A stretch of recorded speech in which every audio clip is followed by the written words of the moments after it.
Hello, this is Dr. Tay, and this is my video on the obesity trends in the United States. Now, this is a picture of a yin-yang symbol, and if I was to tell you one picture is one side of the yin and yang is much bigger than the other side, and if I was to ask you to pick which side is bigger, take a look at it and decide for yourself which one is bigger and have that in your mind. And the answer is that if you believed what I told you, then you were easily manipulated because they're about the same size.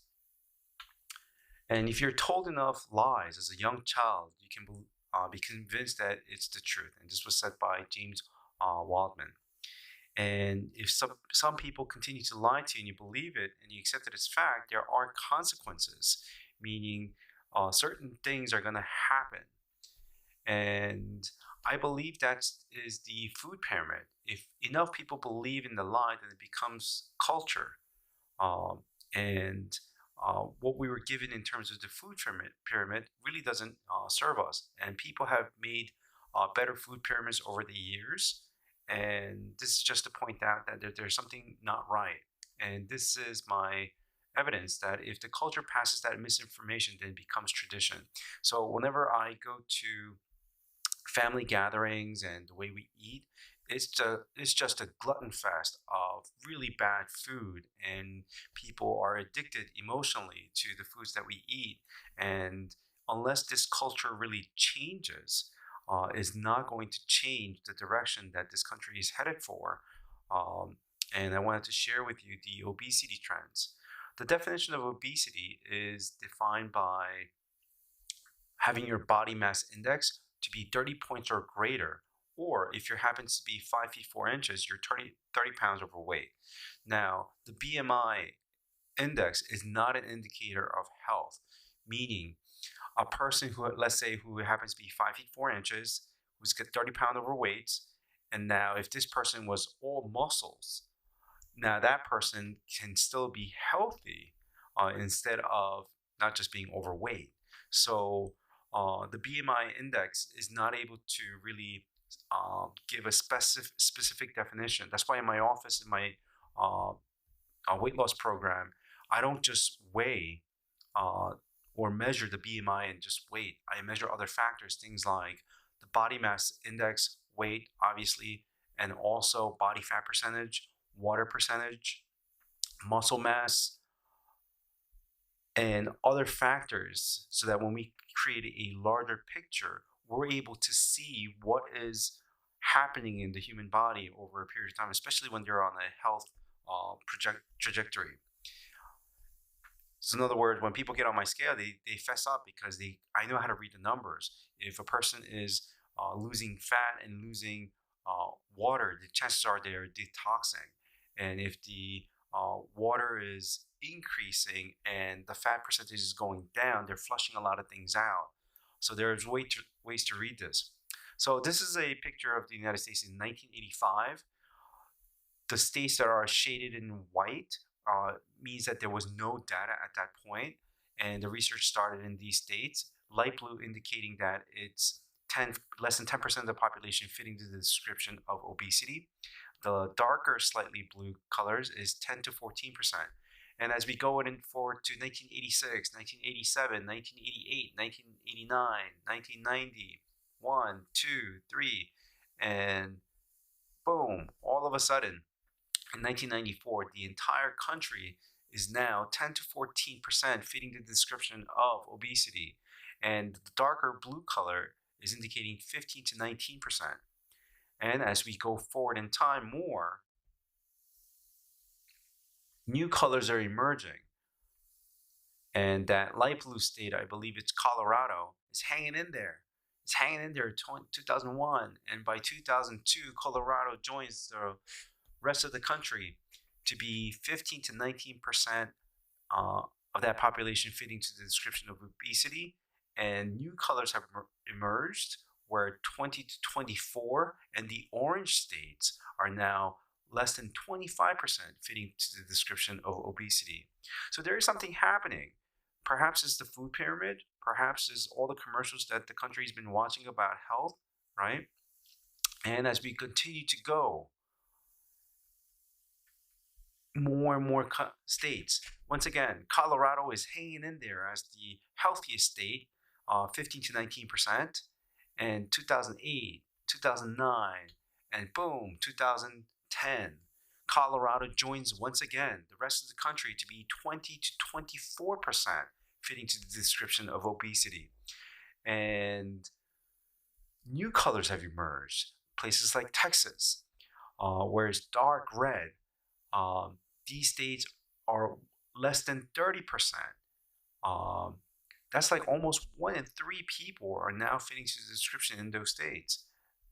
Now let's go forward in time, 2001, 2002, 12, sorry, 13, 14.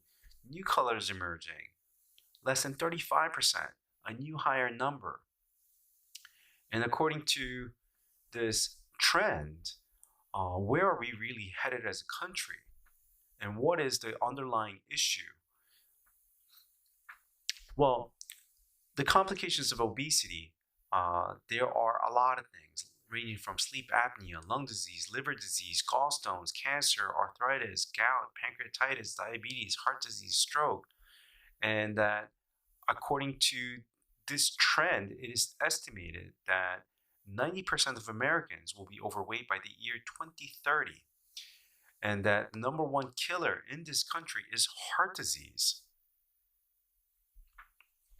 And if you compare heart disease, and these numbers are outdated from 2016, if the heart disease is 633,842, cancer is right up there, which is close to that number. And chronic respiratory disease, accidents, stroke, if you combine those 3 things, it's still not enough. And you can add Alzheimer's, is like the leading, if you combine some of the leading things outside of cancer, a lot of these things is not even enough to compare to heart disease back in 2016. And I'm sure the numbers, the way it's trending, who knows? I'll do another video about these trends that is continuing like this. There is a doctor by the name of Dr. Mark Hyman. He points out that there is a broken brain epidemic and that psychiatric disorders are increasing in this country. More and more children are getting psychiatric disorders. Over 40 million people have anxiety.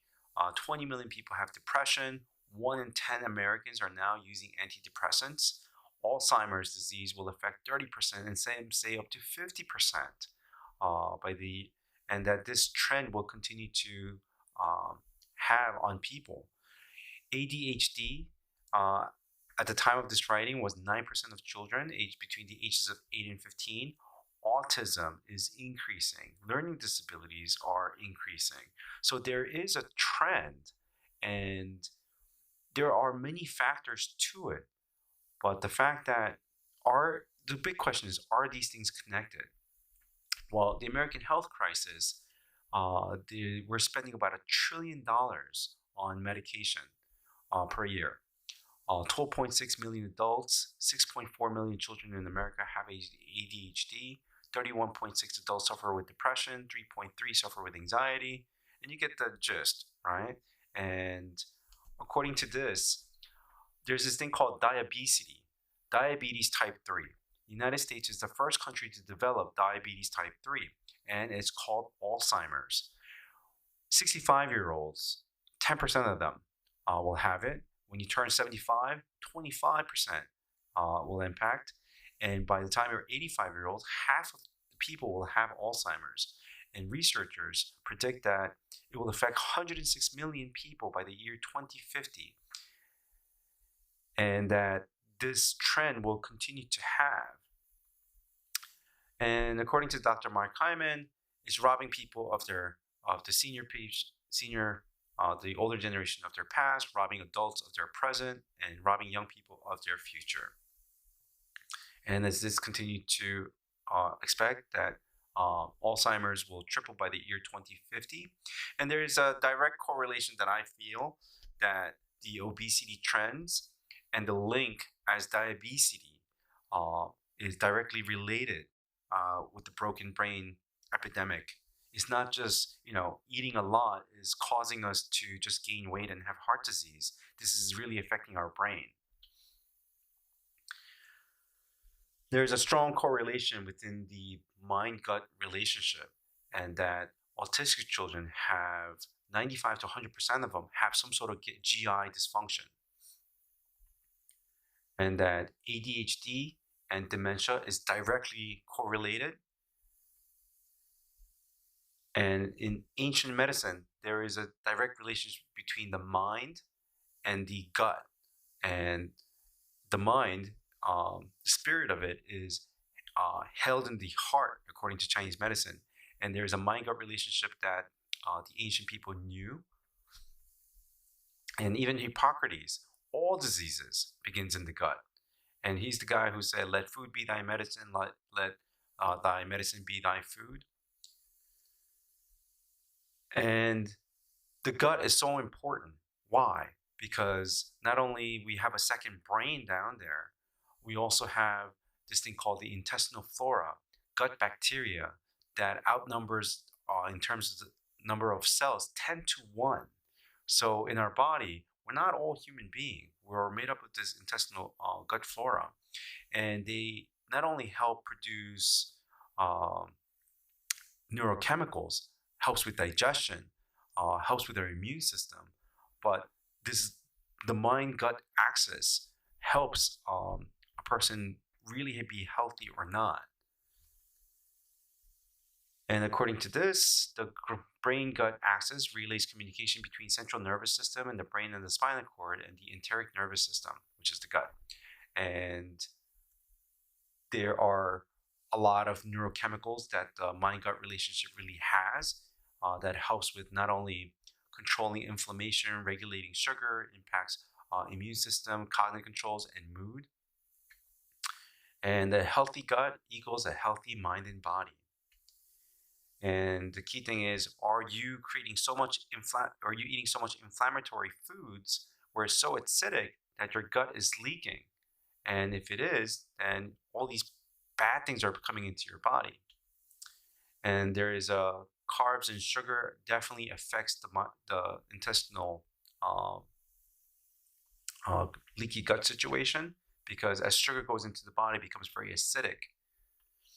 And there are bad things to eat and there are good things to eat. And one of the good things to eat is fermented foods, which helps recolonize the intestinal flora back into the body. Things like sauerkraut, kimchi, kefir, fermented food and drinks, and high fiber foods. There is a growing trend of awareness of people wanting to take probiotics, but what I see is people taking probiotics, they're not eating what is considered to be the food for, what is that? Food for the probiotics, which is high cellulose vegetable fibers, and they're considered to be prebiotics. And all the good bacteria needs vegetable fibers to increase in numbers so that you can have a healthy gut. And in order to have a better health, not just is that we need to eat good fats and less processed carbs. And good fats, especially omega-3s, is good for the brain, good for the cardiovascular system. And I'm going to make more videos on this topic. And hit that like button, subscribe button, and next week I'm going to make a video of top 10 things why we're not losing weight. So there's a component of dietary things that we must change, but there are also lifestyle habits that is not related to other things, like consuming food. There are other factors that helps us not lose weight. And so I'll do a video for that. So hit that like button, subscribe, and hit that notification bell so that every time I upload these videos, you get a notification.